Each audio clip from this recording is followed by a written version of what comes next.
బలవంతుడిదే రాజ్యం. దీన్ని ఆటవిక చట్టంగా పేర్కొంటారు. దీని ప్రకారం బలంగా ఉన్నోడు పొరుగు దేశంపై దాడి చేస్తాడు.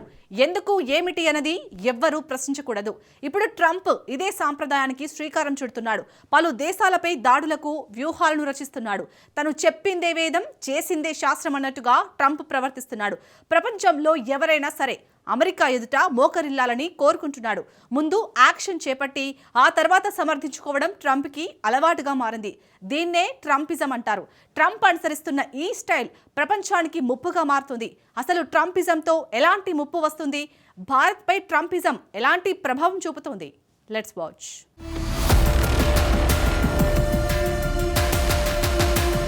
ట్రంపిజంతో ప్రపంచానికి ముప్పు తప్పదా? ట్రంప్ తీరునే ప్రపంచం అనుసరిస్తుందా? ట్రంపిజంతో భారత్కు చిక్కులు ఎదురవుతాయా? వెనిజులాపై అమెరికా జరిపిన దాడి ట్రంపిజం అసలు నైజాన్ని కళ్లకు కడుతోంది. ట్రంపిజం అస్థిరమైనది, అత్యంత ప్రమాదకరమైనది, ఊహకందనిది. ఇది కేవలం అమెరికా రాజకీయాలను, ప్రాంతీయ రాజకీయాలను ప్రభావితం చేస్తుందనుకుంటే పొరపాటే. ట్రంపిజం ప్రపంచాన్ని 3 రకాలుగా మార్చేస్తోంది. అది ఎలాగో ఇప్పుడు చూద్దాం. ట్రంపిజంతో ప్రపంచంపై పడే మొదటి ప్రభావం ఏమిటి? అమెరికా అధ్యక్షుడి చర్యలు బలవంతుడిదే రాజ్యమన్న ఆటవిక చట్టానికి ప్రతిబింబంగా నిలుస్తున్నాయి. ఒకసారి వెనిజులాను చూడండి. ఈ కరేబియన్ దేశం డ్రగ్స్ స్మగ్లింగ్ కు పాల్పడుతుందని మొదట డొనాల్డ్ ట్రంప్ ఆరోపించాడు. కానీ ఇప్పటి వరకు అందుకు అవసరమైన ఆధారాల్ని చూపలేదు. సరైన విచారణ జరపలేదు. కనీసం ఐక్యరాజ్య సమితిని కూడా సంప్రదించలేదు. కేవలం తమ వద్ద అధికారం ఉంది కదా అని అమెరికా సైన్యాన్ని వెనిజులాపై ట్రంప్ దాడికి దించాడు. ఆ దేశ అధ్యక్షుడిని కిడ్నాప్ చేయించాడు. ఇక్కడ వెనిజులా అధ్యక్షుడు నికోలస్ మదురోను సమర్థించడం లేదు. అతడు ఒక నియంత. అతడు పదవి నుంచి తప్పుకోవలసిందే. మదురో విధానాలు అసమ్మతిని అణిచివేశాయి. వెనిజులా ప్రజల్ని పేదరికంలోకి నెట్టేశాయి. ముమ్మాటికి మదురోను పదవి నుంచి దించాల్సిందే. కానీ అతన్ని కిడ్నాప్ చేయడానికి అమెరికా అనుసరించిన విధానం సరికాదు. వెనిజులా సార్వభౌమాధికారాన్ని అమెరికా పబ్లిక్ గా ఉల్లంఘించింది. ఇది సరైనది కాదు. సంప్రదాయ ట్రంప్ స్టైల్ కు మదురో కిడ్నాప్ అద్దం పడుతోంది.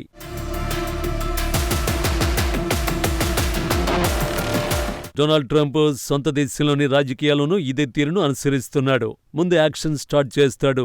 ఆ తర్వాత తమ చర్యలను సమర్థించుకుంటాడు. ట్రంప్ జారీ చేసిన ఎగ్జిక్యూటివ్ ఆర్డర్స్ ని ఒకసారి చూడండి. కోర్టులను, చట్టాలను ట్రంప్ ఎలా ఉల్లంఘిస్తాడో స్పష్టంగా తెలుస్తోంది.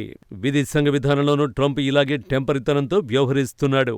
నిర్ణీత ప్రక్రియను పూర్తిగా విస్మరిస్తున్నాడు. అధికారం ఉంది కదా అని రెచ్చిపోతున్నాడు. ఖచ్చితంగా ఇతర దేశాలు కూడా ట్రంప్ చర్యలను గమనిస్తాయి.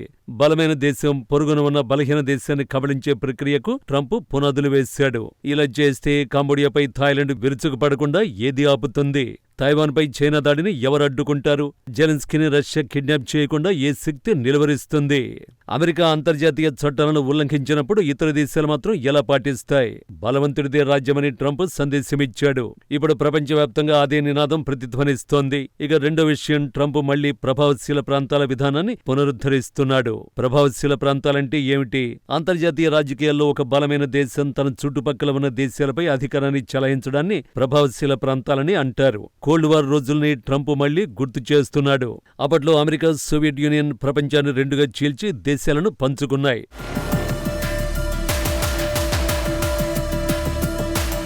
డొనాల్డ్ ట్రంప్ కూడా మళ్లీ అదే ఆలోచన ధోరణికి మళ్లుతోన్నట్టు కనిపిస్తోంది. అమెరికా అధ్యక్షుడు పదే పదే పశ్చిమార్ధగోళం గురించి నొక్కి చెబుతున్నాడు. పశ్చిమార్ధగోళంలో ఇతర ప్రాంతాల్లో అమెరికాదే పూర్తిగా ఆధిపత్యం ఉండాలని ట్రంప్ కోరుకుంటున్నాడు. అయితే కొన్ని ప్రదేశాల్లో మాత్రం అమెరికా ఒక అడుగు వెనక్కి తగ్గడానికి సిద్ధంగా ఉంది. రష్యాకి వ్యతిరేకంగా ఉన్న ఉక్రెయిన్ ట్రంప్ బలహీనంగా మార్చాడు. యూరప్తో అమెరికాకు ఉన్న సంబంధాలను కూడా దెబ్బతీశాడు. ఇవన్నీ చివరికి రష్యాకే లాభిస్తున్నాయి. ఇటు ఆసియాలను ట్రంప్ అదే వ్యూహాన్ని అనుసరిస్తున్నట్టు స్పష్టంగా తెలుస్తోంది. గత నవంబర్లో ట్రంప్ G2 శిఖరాగ్ర సమావేశానికి పిలుపునిచ్చాడు. G7 కదా ఉండేది, G2 ఏంటి అన్న సందేహం కలుగుతోంది కదా.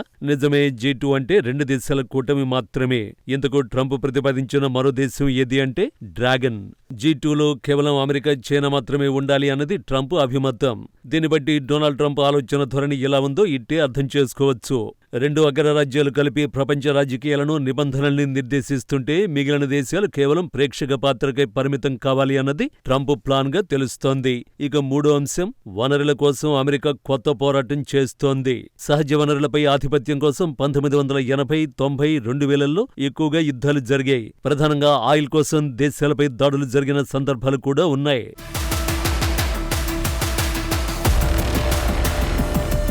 ఇటీవలి కాలంలో ప్రపంచవ్యాప్తంగా పరిస్థితుల్లో మార్పులొచ్చాయి. ఉక్రెయిన్ యుద్ధానికి, గాజాలో హమాస్ ఇజ్రాయెల్ వార్కు, లేదంటే భారత్ పాకిస్తాన్, థాయిలాండ్ కంబోడియా మధ్య తలెత్తిన ఘర్షణలకు, వనరులకు ఏమాత్రం సంబంధం లేదు. అవి పూర్తిగా రాజకీయ వ్యూహాత్మక కారణాలతో జరిగిన సంఘర్షణలుగా చెప్పొచ్చు. వెనిజులా విషయానికొస్తే అమెరికా చమురు కోసమే దాడి చేసింది. ట్రంప్ కన్నేసిన గ్రీన్లాండ్ లో అరుదైన ఖనిజాలు విస్తారంగా ఉన్నాయి. చివరికి శాంతి ఒప్పందాల్లో కూడా ఖనిజ వనరులే ప్రధాన పాత్ర పోషించాయి. ఉక్రెయిన్ తన వద్ద ఉన్న అరుదైన ఖనిజాలను డొనాల్డ్ ట్రంప్ కు ధారాదత్తం చేయాల్సి వచ్చింది. ఆ తర్వాతే ఉక్రెయిన్ కు ట్రంప్ సాయం అందించడం మొదలుపెట్టాడు. అంటే పాత సిద్ధాంతపరమైన రాజకీయ కూటములు బలహీనపడుతున్నాయి. వాటి స్థానంలో వనరుల ఆధారిత భాగస్వామ్యాలు పెరుగుతున్నాయి. ఇదంతా వినడానికి విడ్డూరంగా ఉండొచ్చు, కానీ అదే నిజం. అయితే ఇక్కడ అసలు ప్రశ్న ఏమిటంటే, ఇలాంటి గందరగోళ పరిస్థితుల్ని భారత్ ఎలా తట్టుకుంటుంది? వెనిజులా సంక్షోభం నుంచి భారత్ నేర్చుకోవాల్సిన పాఠాలు ఏంటి? ప్రాథమికంగా చూస్తే దేశాల మధ్య విభేదాలు మరింతగా తీవ్రమవుతున్నాయి. వెనిజులా వంటి ఘర్షణల విషయంలో భారత్ ఒక స్పష్టమైన వైఖరిని తీసుకోవాల్సిన పరిస్థితులు దాపురిస్తాయి. నిజానికి ఉక్రెయిన్ యుద్ధ విషయంలో భారత్ తటస్థంగా ఉంది. ఇప్పుడు వెనిజులా విషయంలోనూ అదే విధానాన్ని అవలంబించింది.